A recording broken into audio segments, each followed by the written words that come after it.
Welcome to the Made in Maine podcast, where we dive headfirst to discuss difficult topics, core principles, and the creativity behind the thriving Made in Maine community.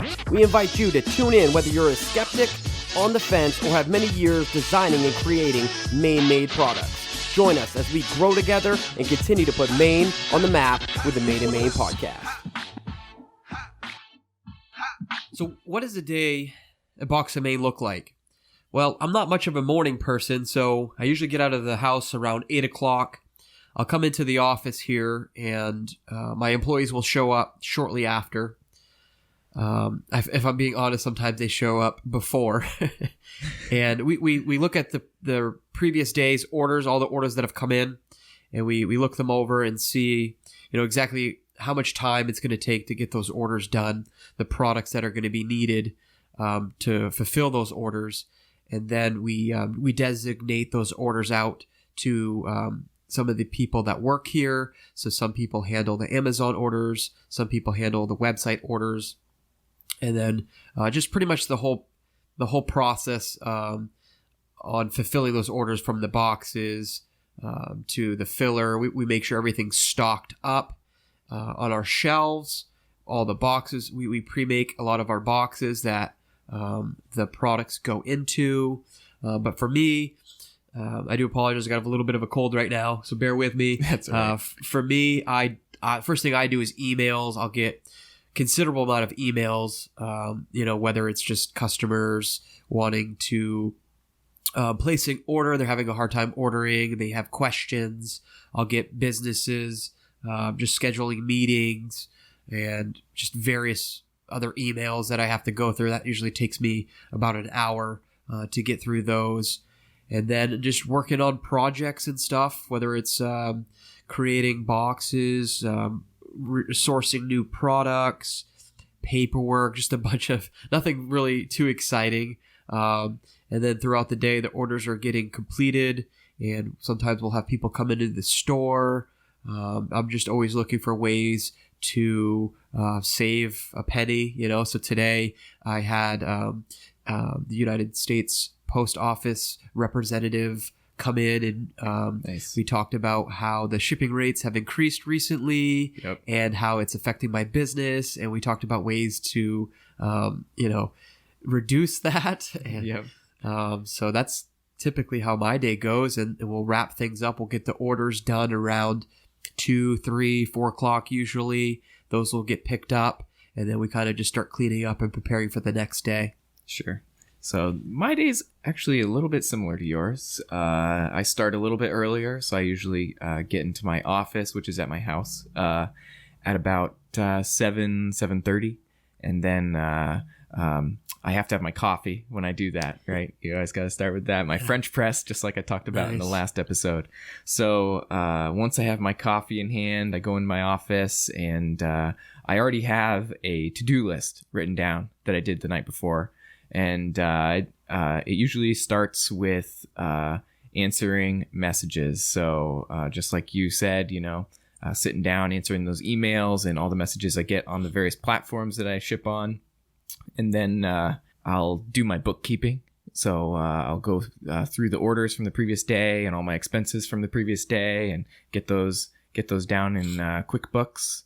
And then I keep track of my daily metrics. So I'll keep track of my revenue every day, how many orders I got every day, and I'll also compare that to the previous year.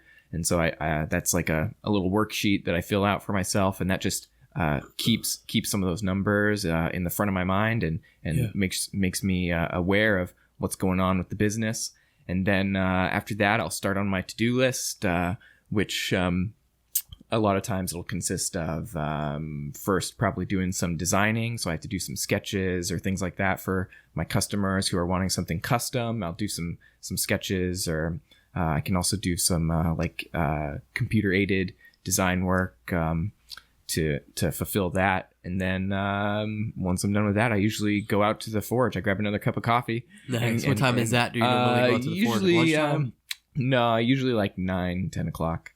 And then I'll head out to the forge, and if it's the winter, the very first thing I do is I light the forge, and get it nice and warm in there because it can get a little cold. Yeah, this morning was very cold. Yep. So while the forge is warming up, I do some of the tasks that I have to do for the day. Like maybe I've got to cut some material for a particular project, so I'll do that while the forge is heating up, and then I'll set up tools. I'll set up tools for particular processes that I know I'm going to be doing.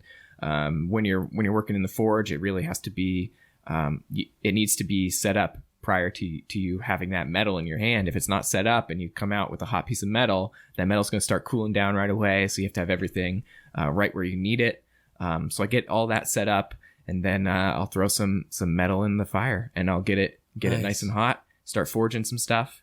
And I usually do a combination of fulfilling my custom orders, but then also working on some of my standard products and getting that inventory built back up, So the previous day I will have looked at my inventory and kind of figured out what I wanted to do that day. So I already kind of know, like, right when I come in, exactly what I'm going to be working on. You're shipping packages too, right? Yeah, and so usually around lunchtime, that's pretty much my only break is lunchtime. I take about half an hour, and then I come back out to the forge at around 2 o'clock. I'll start doing some of the personalization. So some of my orders require the stamping on them, so I'll do some of the personalizations on those orders, get them finished, and then I go back into my office, start packaging everything up at about 3 o'clock. So I try to get to the post office by 4. They close at 4:15. So I get all my orders that need to ship that day packaged up, get to the post office, and then I come back to my office, and I'll answer any messages that I get throughout the day then, and try to look over things and kind of figure out what I'm going to do in the next day, make that next day's to-do list. And that pretty much wraps up the day about 4:30. Gotta have the to-do list. Definitely. I try to have the to-do list and tackle big projects, but couldn't think of any big projects off the top of my head. Sure. No, I mean, it definitely changes for me too. Some days are going to be more like computer work, like maybe I have a new product in mind, or I need to do some research on like even like tooling or things like that, like different processes that I could incorporate. And so I do a lot of research and stuff too. So that can take up a lot of time. Research, looking at competitors. I do a lot of social media. I didn't really touch on that, but I do a lot of social media posting and do some photo editing. Yep. It's a bunch of stuff I didn't talk about, but sure. We'll talk about it more in the next episodes.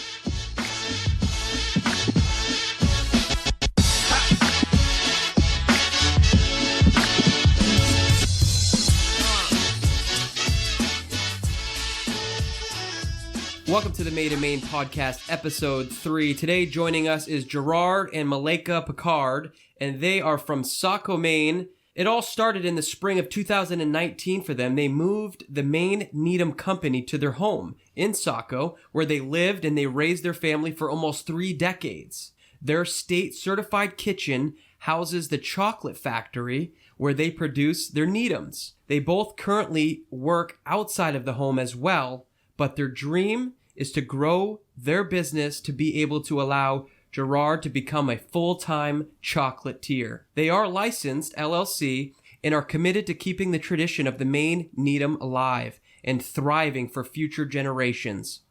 After purchasing the Maine Needham Company from its original owner, Linda, they dedicated themselves to continue to serve her faithful customers throughout western and central Maine and parts of New Hampshire. They're looking to expand to southern Maine and beyond. We hope you'll be part of taking this story into its happily ever after. Thanks for coming, guys. Hi. Yeah, so we're going to jump right into the giveaway. They've been so nice to bring some of their chocolates with them. We have 2 boxes of 6 Needham chocolates here. One is for, what did you say, the Valentine? One is for you and one's for your Valentine. One is for you and one is for your Valentine. And then they also brought a box of 12 coconut creams. And these giveaways are going to be posted on our Facebook page. But in order to enter, you're going to need to listen to the rest of the show and figure out exactly how to win them. So welcome, Gerard and Malaika. Is that how you say it? That's right. Great. Thanks for joining us. Thanks for making the trip up all the way from Saco, Maine. Exactly how long did it take you to get here? It's about a 2.5-hour drive. That's not too bad. No, it's not terrible. You know, One way. when you live in Maine, though, like that's no biggie, right? Yeah, and That's we like nothing. stopped in Lewiston because we have a distributor there, Oh, cool. Bob's Peanuts. So we dropped off an order on the way. So broke up the ride.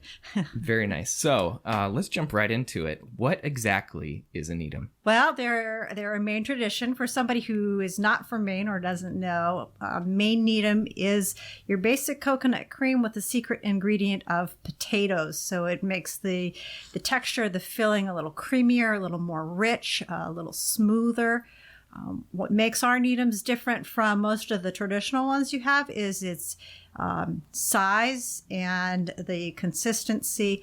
Traditionally, they tend to be a little more cubical, where ours are a little flatter and bigger. Yeah. And traditionally, they are hand dipped, where we use the industrial chocolate and rober, so they have a nice smooth. So bring us through that process, and from the start of the Needham, where exactly are you having to roll a ball of coconut and potato and then flatten it out? Exactly how does that work?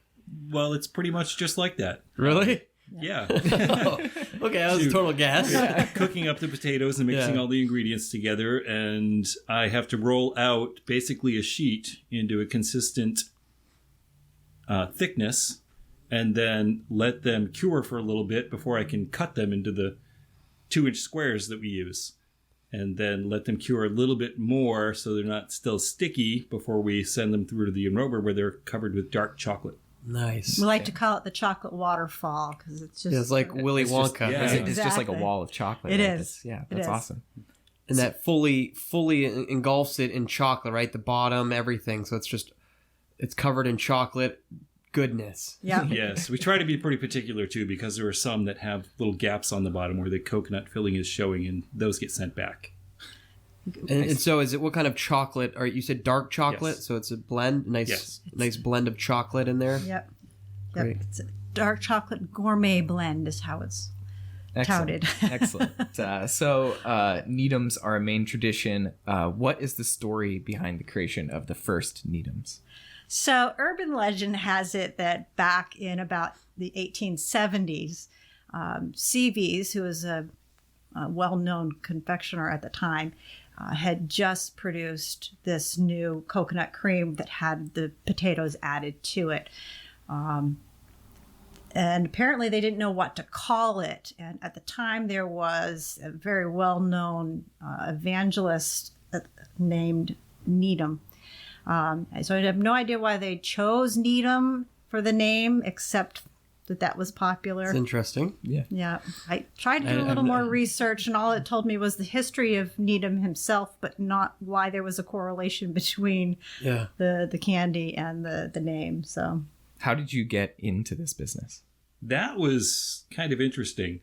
About a year before we actually purchased the business, maybe a little more than a year, the previous owner, Linda, approached us. We were acquainted with her. And she came to us and she said, "You're the people who are going to buy my business." We're like, "Really? What are you talking about?" At the time, I had been doing some custom cakes and working on getting that off the ground, and in the process of certifying my kitchen, because I've been doing cakes for family for many years, and decided it was time to bring that to the world. So I was in the process of certifying my kitchen, and she says, "This might pair well with what you're doing." I'm like, "Okay, let's talk." So we talked a little bit, and then it went silent for about a year. I'm like, "Oh, I guess she decided not to sell." Yeah.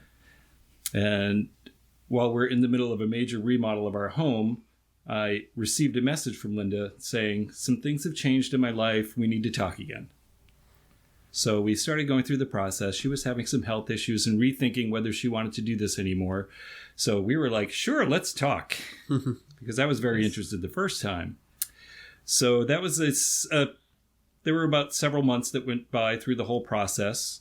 I think it was the day before Easter last year, which was the only day we could work out to make the move. We packed up a U-Haul van from our house, moved all the equipment into our basement, got some of it set up, and with some hands on the equipment who didn't know what they were doing, some of it was set up a little improperly. We were all ready to go. I had taken the week off, both of us had, and we're supposed to spend the time with Linda to get better acquainted with the equipment. In the months previous, I had spent a few Saturdays with her learning the process, so I wasn't unaware of what was involved.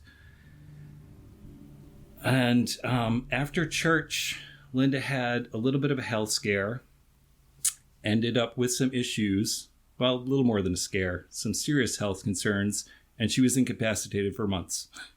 Wow. So we never saw Linda again. Wow. In person, She's great now. right. Yeah, She's fine, health-wise. And I can say, having done business with Linda, she's a sweet lady. Oh, she felt terrible. Oh, yeah. She felt terrible. Yeah. But so it was trial by fire.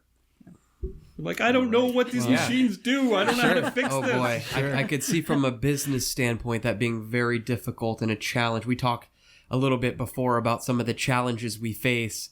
I would say that's a pretty big challenge to start off right off the bat, not knowing how to run the machines fully. You know, when you just acquired this Needham business, you need to get these, I'm a customer. I'm just going to go ahead and say it right now. I've been buying Linda's Needhams for 3 years. And so from my standpoint, when I, call or email, I'm going to need those Needhams, and you guys are going to, you're going to have to figure out how to get those Needhams to me. So I can imagine, how was that with your customers or her customers at the time? Well, two things helped that. First off, in preparation for the transition, she had kind of front-loaded her customers. Yeah, I do remember her saying that. Inventory to try to make the transition Which is good. Smooth. That was nice. Yeah. As Gerard said, he had already spent some time with her, so he knew the process and he knew how to get things going. So it was just a trick of getting the machinery to work with us properly. Fortunately, they are probably antique machinery at this point, so most of it is very mechanical, which actually makes it easier to fix. Okay. If you know what to fix. Right. Yeah, I understand. Yeah. Right. Yeah. So we actually got real down and dirty with those machines, to the point that they are personified. They have names. The chocolate enrober is named Gertie. Yeah, we have cleaned out her bowels multiple times. And the wrapping machine we've aptly named Guido. He's an Italian machine, and you don't mess with Guido. He's very cantankerous. Very like nice. So, what did you wish that you had known when you first started? Probably that the machines were going to run. Yeah. If I had known we weren't going to have time with Linda, then yes, things would have been different. But other than that,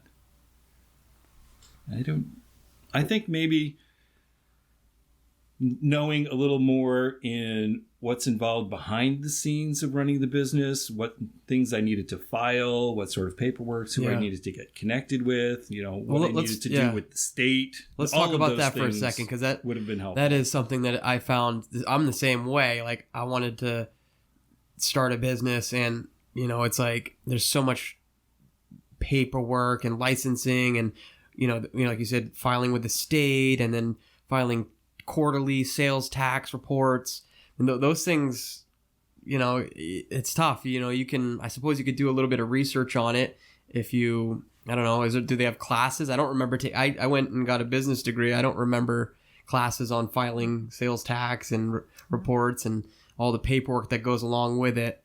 So for those that are listening out there, you're thinking about starting a business, it helps when you have maybe somebody that's already been in business. Did you have anybody that you could reach out to with those questions? Well, I think firstly, just having a little bit of understanding that we needed to be licensed somewhere. We started with the town and just said, this is what we want to do. What do we need? So, of course, they were very happy to point out all the different forms and fees that we needed to deal with. But we also connected with a business attorney locally to make sure that we covered ourselves legally, and that we were going to get some direction as to what the requirements were, because obviously we want to make sure that we protect ourselves, but we want to make sure that we're doing things properly for our patients as well. Not patients, sorry. Yeah, that's right. for our customers as well, because most of our business is not direct sales. Like you gentlemen, we actually work more specifically through distributors. Okay. So we need Can you talk a little bit about that? So I'm not there's some people that I order from that this distributor comes and delivers it. How does that? Linda actually had these relationships established beforehand, so that was big. Okay, so Yeah, the way that she came about it was that she started out doing her own delivery. She would fill up her car full of her products. She'd go to these little places, to the convenience stores, and how much do you want? Well, she found that she was running into the same delivery people for other companies on a regular basis. So she started striking up conversations with them and saying, where else do you deliver to? Do you think these places might like? So she developed those relationships and then kind of passed off the actual delivery part to those. So somebody that might be delivering to a mom and pop shop, like some chips or maybe some other pastries or goodies. It's like, hey, will you take the Needhams too for me so that she can keep making them, or you guys now can keep making them? Right. Someone else distributes them throughout the stores, correct? Yep. Right. So I am happy to focus on being in the basement with my equipment, making the chocolate rather than customer relations, because I'm not cut out that way. I'm more of a process kind of guy. Sure, that's the same way that I am too. I mean, I know that Dan's probably more of that relationship type of guy, especially with your type of business, and having those relationships is super important. Yeah. But at the same time, you need to find what you're best at, right? So it's nice that you guys are a team and you're both able to work on your strengths, and maybe the other one picks up in another area that they would prefer not to do. So I like that. We've had a couple guests on the show recently on our last episode, and they are also a husband and wife team. My wife has been pretty detrimental in Box of Maine, helping me behind the scenes a lot. So I like to give her a shout out whenever I can. Yep. Because a lot of people just see my face and they don't realize that there's a lot that goes on too behind the scenes. So it's good to see another husband and wife team. And where can people find Needhams? Like, we're talking about distributors and stuff. Truthfully, because we work through distributors, they're probably at a lot more places than we are aware of. But you could definitely find them at any Rennie's throughout the state of Maine. They're one of our biggest distributors. We deliver to our local store in Saukville. Wait, hold on a second. You're in Rennie's? Rennie's. Wow. It's a Maine adventure. Yeah, yes. Rennie's is very big in Maine. Yep. So there for sure. And then I know that there's a Mr. Bagel in Westbrook. There's the Maine Bagel in Scarborough that sell our Needhams at their cash registers. There's a shop is in Wyndham, The Good Life. So do the distributors try to try to get the product into other places that they go to? Yes. Okay. Yeah, that's typically So you're just, you just, whatever they tell you they need is what you would send? Yep. Or they come pick it up? Yep. Okay. How many are you making per year, would you estimate? Or per week, or, however you want to do it? He's the numbers guy. Well, during the Christmas season, which is our busiest season, it would be 6,000 to 7,000 Needhams a week. Wow. That's a lot. Wow, that makes my... Yeah. What was I ordering? I was ordering like 400 a week. Yeah. Seems pretty small, but Wow. we do like the Maine Needhams in the Box of Maine. I just got to throw it out there. We love the Box of Maine too. Okay. So. Great. Thank you guys so much. You guys, I didn't have any problems this year when it came to ordering. It was very easy and a very smooth process. When I placed an order, a day or two later, it showed up here at the Box of Maine business. Yeah, unfortunately, the only thing we can't control is UPS or USPS. Yeah, so. tell me about it. That's a whole nother episode there. Yeah, we know the feeling. So with the distributors getting them into markets and mom and pops, you're in Rennie's. Do you notice if there's any competitors out there for Needhams? I know I've seen maybe one other brand, but like you said, it was more of a blockier Needham. When you bit into it, it was a lot of coconut, where yours is more thin, flat, and the blend is a little bit more fine. I found. What have you noticed any competitors, and what makes you different than them? If you could elaborate a little bit on that. I think business-wise, we don't notice as much of the competitor issue because we're dealing through distributors. Right. But when we see the other folks out there who do the Needhams, we like to say we're comparing apples to oranges because they are so different. Yeah. A lot of what you see out there is the more traditional, homemade kind of Needham. And ours is just a little bit different than that. And I won't say one is better than the other. It's different. Yeah. I would, from my experience from selling them and having them as part of our, variety of items that we have, it's actually one of our better selling products. I would say from what I've seen for feedback, it's more, I don't want to say it's not necessarily better. It just has a more presentable look to it. It's very smooth over the top of it, where some of the other ones kind of look, like you said, like almost like made out of a kitchen, where they're bumpy and the texture's a little bit different. Traditional. Yeah. Homegrown. So, yeah.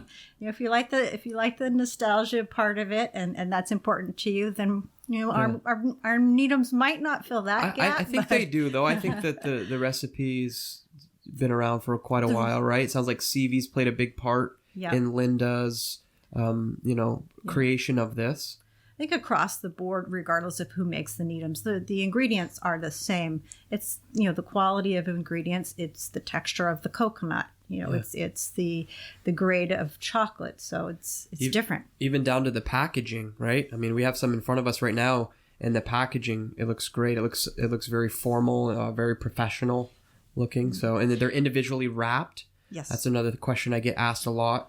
And even the packaging on the plastic and the Needham itself looks really clean. I actually don't know if I've ever had a Needham. That's okay. Yeah. Wow. Okay. So for the first time ever, Matt Foster from Black Dog Ironworks is going to be trying a Needham. He's not originally from Maine. Oh, so we'll give him a pass. Okay. But in his defense, I don't think I had ever tried a Needham until I got it in the box of Maine. But they have been around for quite a while.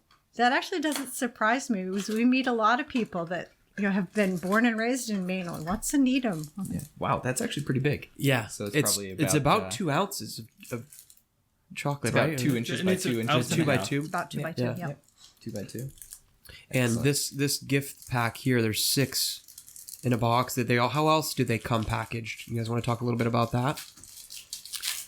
The regular Needhams we offer in the 6-count box, which comes in about a half-pound size candy box, or in a 20-count box, which tends to be the preference for folks who are selling them to stores, because they're individually wrapped. You can sit right there at the cash register.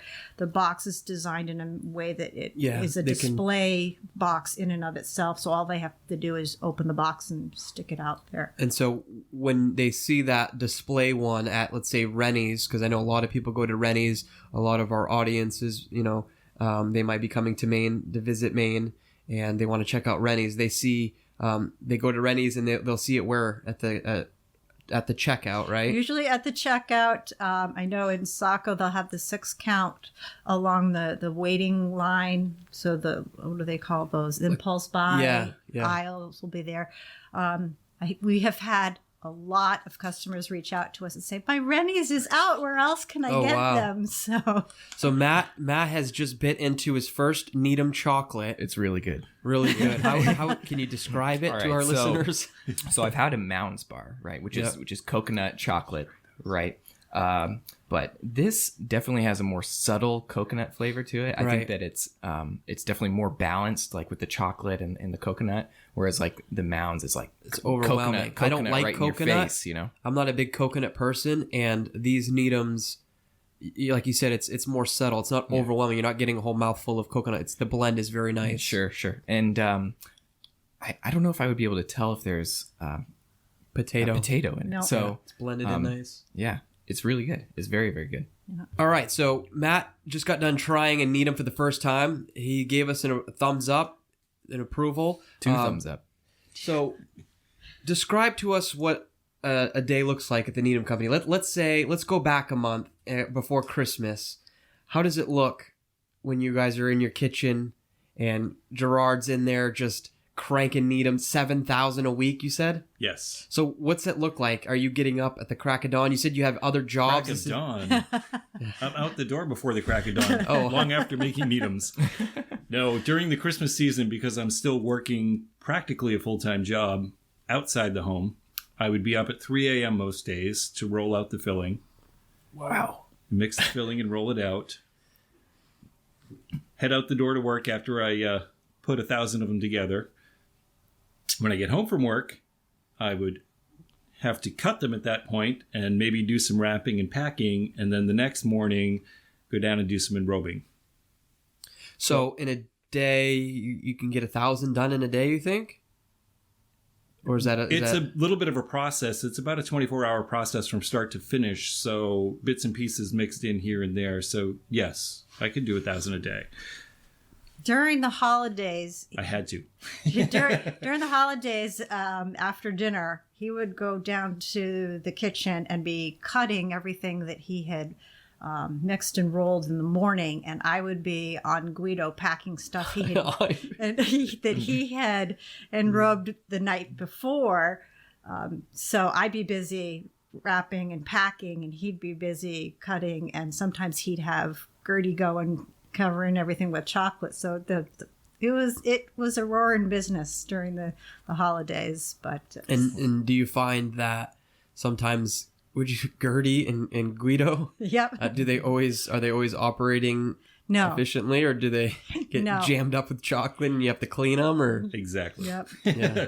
Guido eats chocolate from time to time. Yeah. No, so there were a lot of days that began at 3 a.m. and ended at 9, 10, 11, strung together through the Christmas season. It was tough. Yeah. Yeah, and then you had me emailing you like a little bit before Christmas, and I'm like, Daniel needs can 200, can I get no another problem. I'll just throw 400? those in a box. But that's what makes it all worth it. Yeah. Well, again, I want to thank you guys for fulfilling those last minute orders. I know how difficult it can be. I can't believe that you guys are both working full-time jobs. One thing outside of that this. you don't know about us is we're both overachievers. So if you tell us that looks hard or I doubt you can do that, it will happen. Challenge. Nice. It will happen. So we've talked about some of your challenges. What's the most difficult part of the business, would you say, so far? I know it's still fairly new. It hasn't even been a full year yet, right, since you've taken over this? The most difficult part is when we disagree on something. Yeah. And trying to come to consensus. Yeah, business has been very good for helping us to learn some good marriage communication skills. We've had some failures and we've had some successes. Sure. One of the things that we had the biggest disagreement on actually was what we were going to call this the coconut creams, because Linda called them her special recipe. The rest of the world actually calls them Needhams. You want to try them? But I had a really hard time calling them That's something Needhams different. That's a coconut cream. Awesome. because they don't have potato in them. Okay, so this one, tell the people listening. So Matt's trying another product from the Maine Needham Company.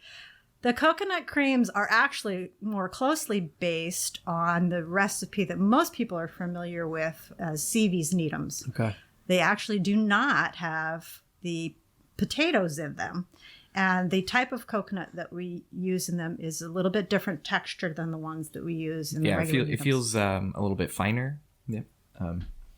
Totally different ingredients. It's definitely a lot more coconut flavor. This one is more reminiscent of a Mounds bar. Sure. Yeah, that's what I would describe it as. Yeah. More like a Mounds bar. Yeah, and some people will say it's a little less sweet too. It is, definitely. So that was one of our conundrums is, well, everybody calls them Needhams, but they're not Needhams. And if we have a website and we can't call these Needhams and those Needhams when they're two different things, so what are we going to call them? Yeah. So you guys, do you sell on your website? We do. Okay. Yeah. Do you find that you get a lot of orders from your website? We had an uptick in orders during the holidays. Beyond that, we get little bits here and there. It's not our primary means, and I don't know that we intend for it to be our primary means. Sure. But as you know, internet marketing and social networking is always a great way to get your name out there. So yeah, do you sell on any other platforms besides your website and then through your distributors? not yet, although we found that someone is selling our Needhams on Amazon and eBay, which is wonderful. We didn't have to do anything for that. I wonder who was doing that. Yeah, they the demand is out there. People love the product. So any way we can highlight Maine and the Maine products. Yeah. Do you take part in any like fairs or trade shows, things like that? Sell in person there? We have not yet, but they're on the list. Sure, I think you guys would do pretty well. Yeah, we could speak on that a little bit, Matt, where we've done some over the past 3 or 4 years. Your plan, Matt, is to do more this year, right? You've said you've already started applying. So the key is to find the ones that you think would best suit your business, right? And maybe you find that out by talking to people. I know for me personally, I just reached out to other people and I was like, what are some trade shows that you go to? Yep. And do you think they would be a great fit for me? This is what I do. And then just trying to figure out the costs associated with it. Some of the trade shows are 1 day, just a small 1 day cost. Some of them are 2 days, 3 days. And you just kind of have to weigh it all out between the travel, if you have to get a hotel, and then, the return on all of that. Yeah, the way that I found the trade shows that I wanted to do was I actually I did one trade show and then I started asking all the other people there, like, hey, what else do you do? What's another good show? And that's how I got some of the best recommendations. And then of course Dan and I talk about this all the time, and so he's always like, yeah, I think this would be a good fit for you, this particular show. And so definitely having those business connections, those relationships, super important. So where Matt's a blacksmith, he might not do the greatest at a food show or but maybe an antique show or a fine show. art show does pretty well. So I guess you just kind of find, because there's so many different shows out there, kind of just find which ones would work best for you. And some of them you just got to take a chance on them, and you never know. Sometimes they'll do good, sometimes they won't. So that's my, I guess, words to share with you on words that. of wisdom from Dan Finnemore. Words of wisdom. So we talked about the Needhams. We talked about the coconut creams. Matt's tried both of them and he's approved. They're excellent. Are there any other products that you're looking at making? I know, Gerard, you said you were into the cakes. I don't think you'll be bringing back the cakes. It doesn't Probably sound like... not. Although I do a pretty mean cheesecake. I don't know if I'll ever have time to work that into our storefront or anything. But there are a few chocolates that we're looking at. Some bonbons, producing. maybe? A peppermint patty, which will also include the potato to kind of give it that twist on the connection to the Maine Needham Company. Sure. And a few different flavors for the Needhams. I have an espresso in mind. Oh wow, that nice. sounds great. I would try that. We just got done talking to the coffee people, and I think that is very interesting to be able to maybe put some different flavors in there. We might have to reach out to the Katahdin coffee roasters and ask them for some beans to put in our Needhams. That's just making those good connections. I can't stress that enough. You never know when you might need somebody's advice or help, or some of their products. So we got the Needhams, the coconut creams. They're looking at introducing maybe an espresso into that, just a spin on a class. But really, the Needhams are doing good, it sounds like, for you guys. I can say at the beginning, I probably ate about 1 Needham per day for about a month, and now I'm down to maybe once every couple weeks. It's funny that you said that, because I was also eating about 1 a day. Along with whoopie pies. Along with whoopie pies. I needed to cut back on my sugar intake. So I'm down to about once a week now. Yeah. But if you have a sweet tooth, they really do a good job satisfying it. They do. So Gerard and Malaika, what are your plans for the future? I know you touched on it a little bit. Gerard, you'd like to get done with the carpentry and pull back and maybe coast off into the sunset with the Needham Company? I'd love to grow the Needham business so that it can be a full-time existence, which is completely... Is that foreseeable? Pliable. Feasible. Yeah. There we go. Yeah. And, when we purchased the company, we decided to give it a full year so we could see the entire cycle and see how it all shakes out before we make any major decisions. Yeah. So are we coming up close to that? We have 3 months left. 3 months left. So we need to get some more push behind the Maine Needham Company. Definitely. So if you're listening right now, you need to go out and support them. Support Box of Maine, because we are supporting other Maine businesses. We love to continue our relationship with the Maine Needham Company. We don't plan on going anywhere else. So the biggest thing that would help with the growth of our business is finding distributors who can expand into areas that we don't reach yet. We're located in Saco now, where originally the company was located in Norway. So there is a lot of potential in southern Maine, but we're just not familiar with distributors down in that area. So we're trying to do some homework and see who we can reach out to. So yeah, I do know that the distribution game, if you will, is can be pretty difficult to get people to take your product, because I mean we have the whole state of Maine and even New England. I bet you could capture more of the market for sure. I don't see a whole lot out there right now, and especially with how the quality of your product. I think you guys would do really well up here in the Bangor area. Malaika, do you want to talk about anything about what you do for a full-time job or? Well, ever since the beginning, we've always thought it would be great to be in business for ourselves.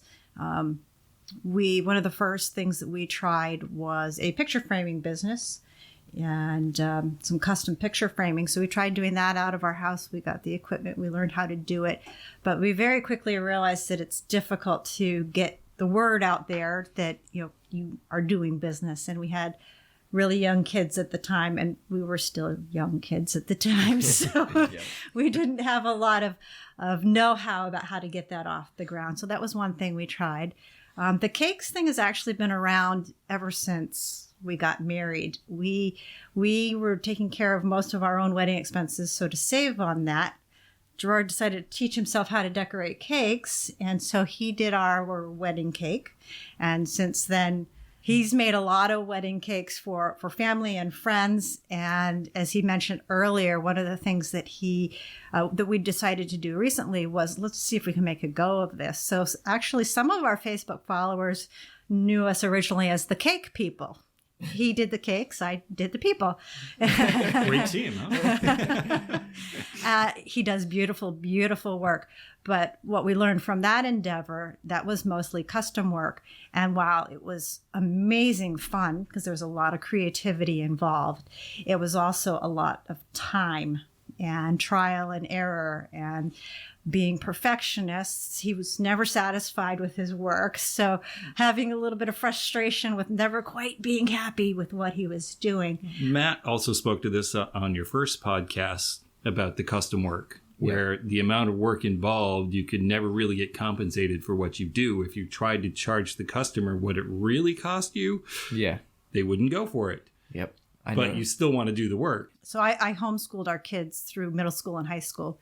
And as my kids were getting closer to the end of their high school career, I realized, well, I would love to try to do something where I could continue to stay at home. So I started a business where I used old clothing and cut up for fabric and made purses and wallets and things like that. And that was a really fun little niche because people liked the reusable thing. I got into the craft fair. So that was an amazing experience in networking. I connected with Etsy through that and the Maine Etsy team through that. So again, really learned the So you value. have that entrepreneurial drive in you guys. I like that. We do.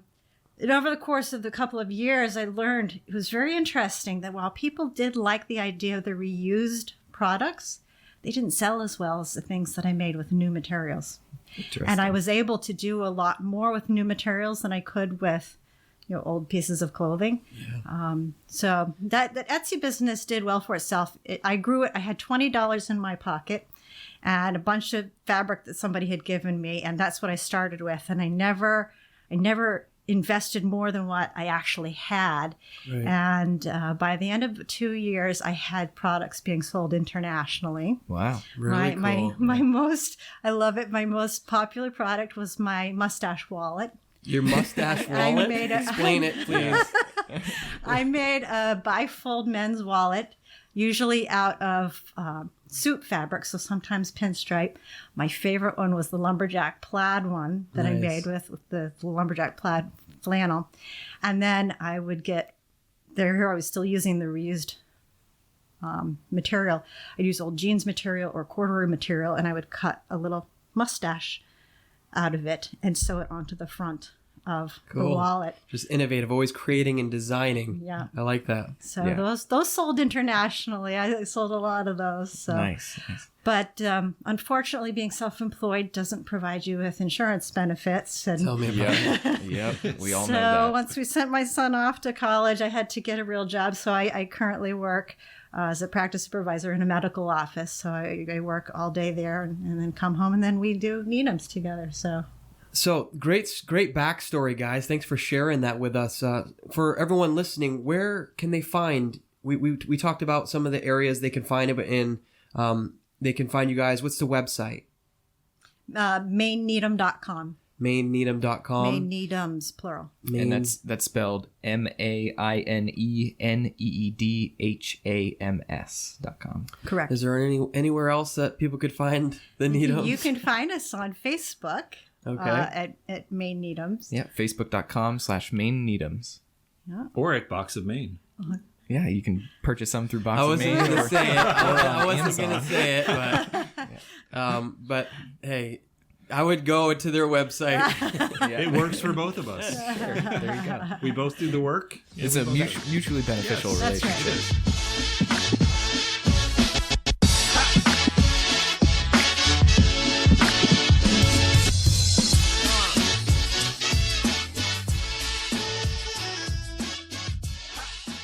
So you've reached the end of the Made in Maine podcast, episode 3.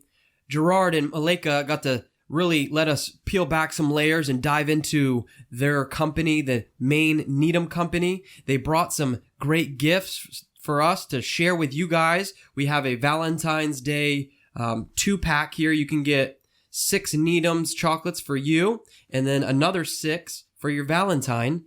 And we also will have a second giveaway with a 12-pack of coconut creams. And what you're going to need to do to enter is you need to go over to the Maine Needham's Facebook page, give it a like, and also head over to the Made in Maine podcast page and give that a like as well.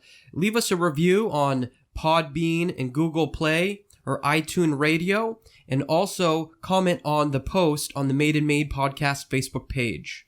Thanks so much for coming, guys. We appreciate it. Thanks for having us. Thank you.